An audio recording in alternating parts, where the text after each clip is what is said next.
सुनिए, आज हम लोग बिहार का कुछ करंट के टॉपिक पर हम लोग थोड़ा डिस्कशन करेंगे। सबसे पहला चीज आपको जो बताने वाले हैं हम आपको मरहौरा के बारे में। मरहौरा में एक डीजल लोकोमोटिव की स्थापना की गई है 2018 में। ठीक है, ये सारण जिले में है। यहाँ पर क्या है, डीजल लोकोमोटिव है, इसको याद रखना है, डीजल लोकोमोटिव। मतलब इलेक्ट्रिक लोकोमोटिव नहीं, डीजल लोकोमोटिव, इसको ध्यान रखना है। और ये सारण जिले में है। ठीक है, और ये क्यों अभी आपको बताया जा रहा है, क्योंकि यहां से गिनी एक कंट्री है, गिनी, इस देश को यहां से डीजल लोकोमोटिव का निर्यात का ऑर्डर मिला है। इस देश के लिए मरहौरा के डीजल लोकोमोटिव फैक्ट्री को 2000 करोड़ का डीजल लोकोमोटिव के निर्यात का ऑर्डर मिला है गिनी से। गिनी क्या है, ये एक वेस्ट अफ्रीकन कंट्री है। वेस्ट अफ्रीकन, आप इसको एटलस में देख लेंगे, अच्छा रहेगा आपके लिए। तो ये वेस्ट अफ्रीकन कंट्री है, पश्चिमी अफ्रीकी देश है गिनी, जिसको यहाँ से डीजल लोकोमोटिव का निर्यात किया जा रहा है। ठीक है, अब आपको एक चीज और बता दें कि ये जो फैक्ट्री है मरहौरा में, ये अमेरिकन कंपनी है, वेबटेक, अमेरिकन कंपनी वेबटेक है,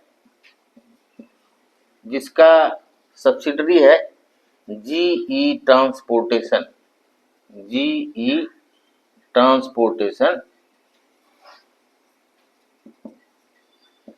इसके और इंडियन रेलवे दोनों का यह एक संयुक्त उपक्रम है। दोनों का ये एक ज्वाइंट वेंचर है, संयुक्त उपक्रम है, तो इसको ध्यान रखना है। अब दूसरा, एक रेलवे का हमारे यहाँ इंटीग्रेटेड फैक्ट्री स्थापित किया गया है। इंटीग्रेटेड का मतलब हुआ यहाँ पर लोकोमोटिव भी बनता है और कोच वगैरह भी बनता है। तो ये दूसरा जगह जो है मधेपुरा में है। मधेपुरा, मधेपुरा आपको पता होगा, ये नॉर्थ बिहार में है। ठीक है, और यहां पर एल्स्टॉम एक फ्रांसीसी कंपनी है। ठीक है, एक फ्रांसीसी कंपनी है। इस फ्रांसीसी कंपनी और इंडियन रेलवे का एक संयुक्त उपक्रम है। यहां पर इलेक्ट्रिक लोकोमोटिव बेसिकली बनाया जाता है, इलेक्ट्रिक लोकोमोटिव। इसको याद रखना है कि यहाँ पर इलेक्ट्रिक लोकोमोटिव का बनाया जाता है, और ये 12,000 हॉर्स पावर का इलेक्ट्रिक लोकोमोटिव बनाने वाला भारत का पहला और दुनिया का छठा फैक्ट्री हुआ। इसको ध्यान रखना है, 12,000 हॉर्स पावर का लोकोमोटिव बनाने वाला दुनिया का छठा और भारत का पहला इलेक्ट्रिक लोकोमोटिव बनाने वाला फैक्ट्री, रेलवे फैक्ट्री हुआ। ठीक है, ये इसका प्रिसाइज लोकेशन है मधेपुरा में तुनियाही उत्तरवाड़ी, उत्तरवाड़ी। ठीक है, ये मधेपुरा के तुनियाही उत्तरवाड़ी में ये फैक्ट्री स्थित है, और ये फ्रेंच कंपनी एल्स्टॉम और भारतीय रेल का संयुक्त उपक्रम है। अब जो है ना, आपको थोड़ा एक से और बता दें कि बिहार में खेलो इंडिया यूथ गेम का आयोजन हुआ। खेलो इंडिया यूथ गेम।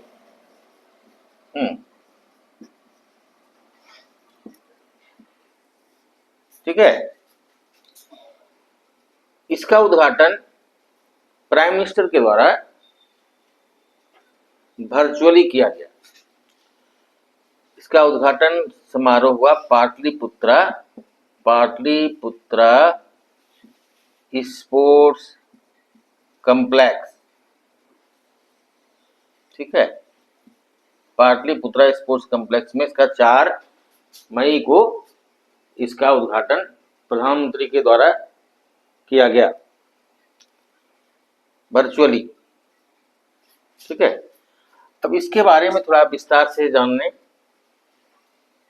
ये खेलो इंडिया यूथ गेम जो है, ये इसकी शुरुआत हुई थी 2018 में। कब हुई थी? 2018 में। ये खेलो इंडिया स्कूल गेम्स के रूप में इसकी शुरुआत हुई थी। खेलो इंडिया स्कूल गेम्स के रूप में इसकी शुरुआत हुई थी, स्कूल गेम्स। ठीक है, इसकी शुरुआत 2018 में खेलो इंडिया स्कूल गेम्स के रूप में हुई थी। 2019 में इसका नाम बदल के कर दिया गया खेलो इंडिया यूथ गेम्स। खेलो इंडिया यूथ गेम्स। ठीक है, अभी जो बिहार में हुआ ये 7वां खेलो इंडिया यूथ गेम हुआ। ठीक है, कौन सा हुआ? 7वां खेलो इंडिया यूथ गेम हुआ अभी बिहार में। और अब जो है 2019 से इसका 2 वर्ग में ये होता है, 2 कैटेगरी में। पहला कैटेगरी है स्कूल तक के लिए सीमित है, जिसमें 17 वर्ष से कम उम्र के बच्चे भाग लेते हैं। और कॉलेज लेवल का होता है, जिसमें 21 वर्ष से कम उम्र के बच्चे भाग लेते हैं। ठीक है, तो इस बार का जो आयोजन हुआ उसमें 27 स्पोर्ट्स था। कितना स्पोर्ट्स? 27 स्पोर्ट्स था, 27। ठीक है, इसमें एक डेमोन्स्ट्रेटिव स्पोर्ट्स जिसका नाम है स्पोर्ट्स। ठीक है, क्या नाम है? स्पोर्ट्स। इसकी शुरुआत हुई और एक नया स्पोर्ट्स को ऐड किया गया, वो सेपक टकराव। सेपक टकराव, इसको नया इंट्रोड्यूस किया गया फुल फ्लेजेड गेम के रूप में। और ये तो डेमोन्स्ट्रेटिव स्पोर्ट्स के रूप में इसको शामिल किया गया है। ठीक है, अब इसमें पर इसका मास्कट था जी, इसका मास्कट मतलब शुभंकर, गज सिम्हा। गज सिम्हा इसका शुभंकर था, गज सिम्हा। ठीक है, अब इसका आयोजन कहाँ कहाँ किया गया? इसका आयोजन देखिए, पटना, राजगीर, गया, बेगूसराय और भागलपुर में किया गया। ठीक है,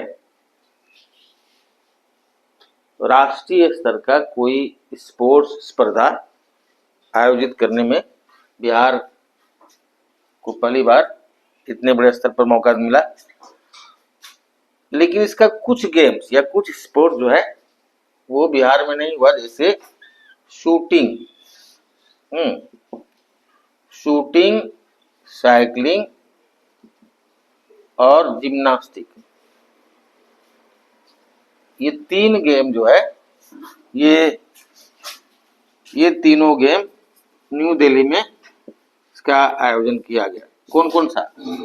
शूटिंग, साइकिलिंग और जिम्नास्टिक, ये 3 जो है स्पोर्ट्स, ये बिहार में नहीं हो पाया क्योंकि हो सकता है इसकी सुविधा नहीं होगी, तो इसलिए ये तीनों न्यू दिल्ली में हुआ। ठीक है,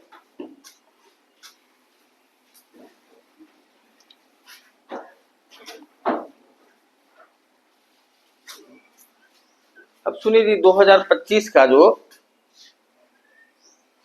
पद्म अवार्ड है उसमें बिहार के कई लोगों को पद्म अवार्ड से सम्मानित किया गया। उसमें कुछ लोगों को पद्मश्री मिला। तो पद्मश्री पाने वाले बिहार के कौन कौन से व्यक्ति हैं, इसका नाम आपको याद रखना चाहिए। ठीक है, तो देखिए जी, किशोर कुणाल, इनका नाम आप सुने होंगे। ये महावीर मंदिर ट्रस्ट से जुड़े हुए व्यक्ति हैं, ये फॉर्मर आईपीएस हैं। उसके बाद भीम सिंह भवेश, इनको नागरिक सेवा, सिविल सेवा के क्षेत्र में मिला पद्मश्री। भीम सिंह भवेश, भीम सिंह भवेश को सोशल सर्विस के लिए। निर्मला देवी को,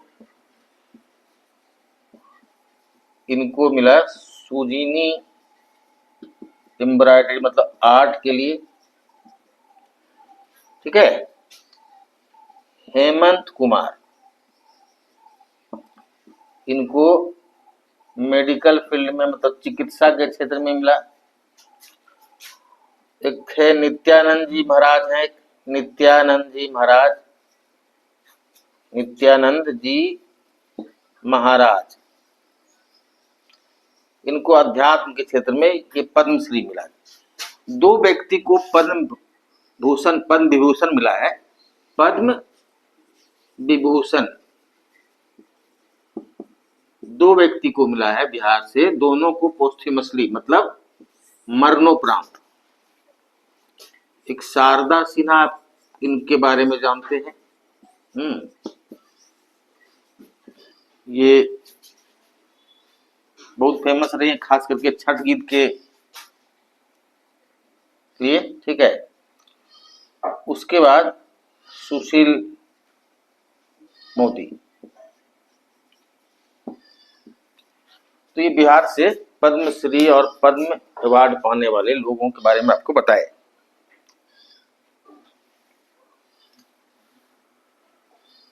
अब एक व्यक्ति का नाम आपको जानना है, कमला प्रसाद विशेषर।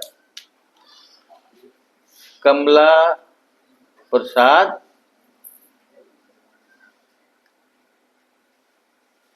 विशेषर। ठीक है, ये जो है समझे, ये त्रिनिदाद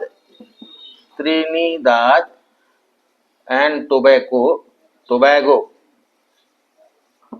इसकी प्रधानमंत्री चुनी गई है अभी। इसके पहले भी एक बार वहां की प्रधानमंत्री आ चुकी हैं। ठीक है, इनका ये मूल रूप से बिहार की रहने वाली हैं। ये मूल रूप से, ठीक है, बिहार की रहने वाली है। ये भेलपुर एक गांव है बिहार, बक्सर में। कहाँ की रहने वाली है? ये बक्सर में एक भेलपुर गांव है, भेलपुर, उसकी रहने वाली। तो ये आपके लिए महत्वपूर्ण इसलिए कि चूंकि ये बिहारी मूल की महिला है और अभी जो है वो दूसरी बार किसी देश की प्रधानमंत्री बनी है, तो इसलिए इनके बारे में जानना आपके लिए आवश्यक था। अब देखिए जी, बिहार में एक इवेंट हुआ है पटना में, जिसको कहते हैं हम लोग बायर सेलर मीट, मतलब खरीदार और विक्रेता का सम्मेलन। अब इसका आयोजन जो है ये किया गया बिहार सरकार, क्या बताया, बायर सेलर मीट इसको कहा गया। ये पटना में इसका आयोजन हुआ। ठीक है, इसका आयोजनकर्ता कौन कौन थे? तो बिहार सरकार, ministry of food processing industry, उसके बाद agriculture and processed food export development authority. इसका किसके द्वारा किया गया? Ministry of food processing industry, Bharat सरकार। उसके बाद बिहार, गवर्नमेंट ऑफ बिहार। ठीक है, उसके बाद आपको क्या बताया? Agricultural and processed food export development authority. ठीक है, और trade promotion council of India के द्वारा, trade promotion council of India के द्वारा संयुक्त रूप से इसका आयोजन किया गया। देखिए इसका उद्देश्य क्या है, इसको ध्यान रखिए। इसका उद्देश्य था कि बिहार के उत्पाद को अंतर्राष्ट्रीय, जो कृषि उत्पाद है उसको अंतर्राष्ट्रीय स्तर पर उसको बढ़ावा देना और ओवरऑल भारत के एग्रीकल्चर एक्सपोर्ट को बढ़ावा देना। तो इसमें बहुत सारे देशों के जो प्रोस्पेक्टिव बायर्स हैं, और जैसे जर्मनी, यूएई और कई देशों, सऊदी अरब, सिंगापुर, इन सब के बाहर आए हुए थे। और इसमें भारत के साथ साथ बिहार के मतलब फूड प्रोडक्ट को प्रमोट करने की कोशिश की गई। ठीक है, तो इस संदर्भ में आपको कुछ और चीज बता दें, जैसे कि बिहार जो है, आपको पता है कि बिहार जो है काफी कृषि के रूप से काफी संपन्न प्रदेश है, क्योंकि यहाँ की भूमि काफी उर्वरक है, ये आपको पता होगा। यहाँ के 15 उत्पाद को जीआई टैग मिल चुका है। 15 उत्पाद में से कुछ को आप सुन लीजिए। मखाना जो है, मिथिला मखाना उसको कहा गया, इसको 2022 में मिला है। मिथिला मखाना को 2022 में मिला है जीआई टैग। उसके अतिरिक्त मगही पान, ठीक है, कतरनी चावल, शाही लीची, उसके अतिरिक्त भागलपुर का जर्दालू आम, उसके सिक्की ग्रास उत्पाद, सिक्की ग्रास होता है कुछ घास, उसका कुछ कुछ बनाया जाता है, तो सिक्की ग्रास उत्पाद, मधुबनी पेंटिंग, ये सब चीजों को, बिहार के इन सब उत्पादों को जीआई टैग दिया जा चुका है। 2024 तक इतने उत्पाद को मिला है। अब चूंकि बता दें आपको कि मखाना जो है वो बिहार का एक बहुत इम्पॉर्टेंट उत्पाद है, क्योंकि पूरे भारत के उत्पादन का 80% उत्पादन मखाना का बिहार में होता है। ठीक है, तो चूंकि ये बिहार इसमें सबसे अव्वल है, तो इसी बात को ध्यान में रखते हुए भारत सरकार के द्वारा इसी बजट में, आपको पहले भी शायद बताया होंगे कि मखाना बोर्ड के गठन का की सहमति दी गई है। दी गई है। और 2023 में वहां पर था एक रिसर्च सेंटर फॉर मखाना, बिहार में, दरभंगा में रिसर्च सेंटर फॉर मखाना, ये था पहले से। इसको, इसका महत्व बढ़ाने के लिए इसको नाम दे दिया गया national research centre for makhana. National मतलब इसको राष्ट्रीय महत्व का दर्जा दिया गया, नेशनल रिसर्च सेंटर फॉर मखाना। ये दरभंगा में, इसको ध्यान रखना है, ठीक है। तो समझ गए, इसको मिटा दे। देखिए क्या है कि बिहार को एक कार्यक्रम है, प्राइम मिनिस्टर, ठीक है, PMFME,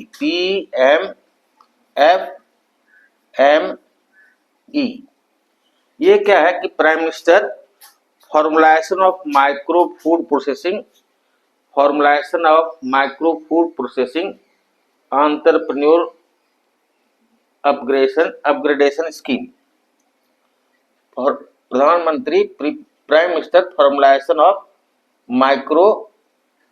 micro food processing enterprises, prime minister formalisation of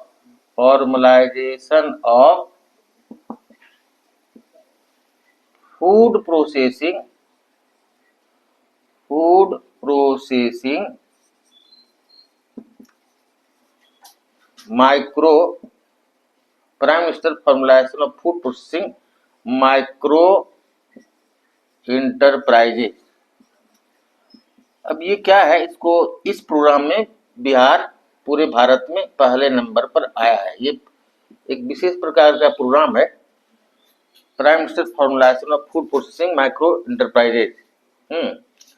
upgradation scheme कहते हैं इसको, अपग्रेडेशन स्कीम।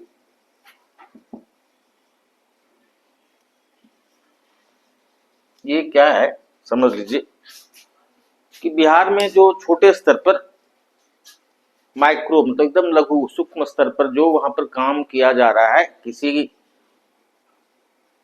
एग्रीकल्चर उत्पाद, ठीक है, तो वो अनऑर्गेनाइज सेक्टर मतलब असंगठित क्षेत्र में है, उसको क्रेडिट लिंक्ड और सब्सिडी के द्वारा उसको फॉर्मल सेक्टर के अंतर्गत अपग्रेड करने की योजना है।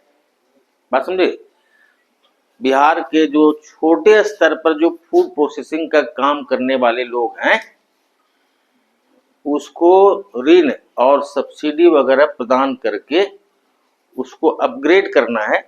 ये असंगठित क्षेत्र में अपग्रेड करके उसको मतलब फॉर्मल सेक्टर के अंतर्गत इतना ऊपर उठा देना है कि वो फॉर्मल सेक्टर के अंतर मतलब संगठित क्षेत्र में वो आ जाए, यही इसका उद्देश्य है। तो इस योजना के अंतर्गत बिहार का परफॉर्मेंस पूरे भारत में पहला है।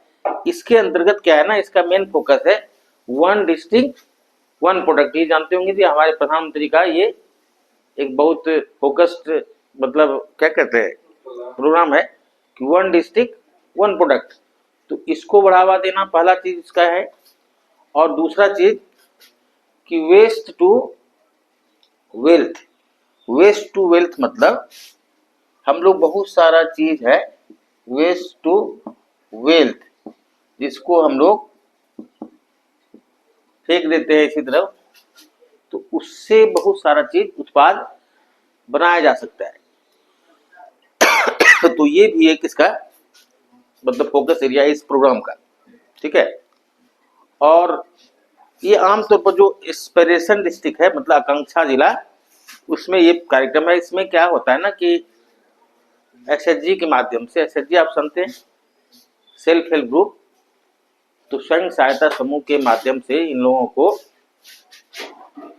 कुछ ऋण दिया जाता है, जैसे 40,000 पर इंडिविजुअल और अधिकतम 4 लाख तक ऋण दे करके इन लोगों के फूड प्रोसेसिंग जो भी स्केल पर ये कर रहे हैं उसको ऊपर उठाना और इन लोगों को के उत्पाद को बढ़ावा देना। ठीक है, अब एक कार्यक्रम बिहार में शुरू किया गया है, मुख्यमंत्री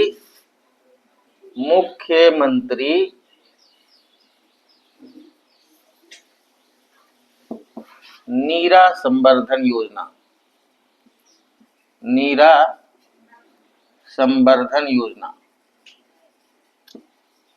अब ये योजना क्या है? नीरा कहते हैं जो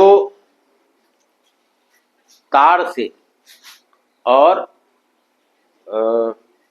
खजूर के पौधे से हम लोग एक तरह का ड्रिंक निकालते हैं जी। तो वो जब फर्मेंटेड नहीं है, मतलब जब उसका फर्मेंटेशन नहीं हुआ है, तो उसको कहते हैं नीरा। तो ये समाज के कुछ लोग इसका काम करते हैं, जिसकी आर्थिक स्थिति अच्छी नहीं है, तो उसकी अर्थव्यवस्था को ऊपर करने के लिए मुख्यमंत्री के द्वारा मुख्यमंत्री नीरा संवर्धन योजना शुरू की गई और इन लोगों के फॉर्मल इकोनॉमी के अंदर लाने की कोशिश की गई है कि जो बिहार का एक्साइज डिपार्टमेंट है, जिसको हम लोग हिंदी में आबकारी विभाग कहते हैं, उसके द्वारा इन लोगों से खरीद की जाएगी नीरा 8 रुपया प्रति लीटर के हिसाब से, ताकि इन लोगों का इनकम बढ़ सके। ठीक है, और ये जो है नीरा जो है, ये इसका न्यूट्रिशनल वैल्यू बहुत है, क्योंकि इसमें सोडियम, पोटासियम और बहुत तरह का चीज पाया जाता है। तो इसका एक तो आपको एक अच्छा उत्पाद मिल जाएगा और जो व्यक्ति इसमें शामिल है उसको उसकी आय बढ़ेगी। तो यही इसका उद्देश्य है। ठीक है, अब बिहार के एक व्यक्ति का आपको नाम जानना चाहिए, जैसे इनका नाम है नर्मदेश्वर तिवारी। नर्मदेश्वर तिवारी जो है, नर्मदेश्वर तिवारी, ये जो है इनको वाइस चीफ बनाया गया है इंडियन एयरफोर्स का। ठीक है, ये सिवान के रहने वाले हैं। कहाँ के रहने वाले हैं? सिवान के रहने वाले हैं। इनकी एनडीए प्रोडक्ट है ये, मतलब इनका नेशनल डिफेंस एकेडमी के द्वारा से ये पास आउट है।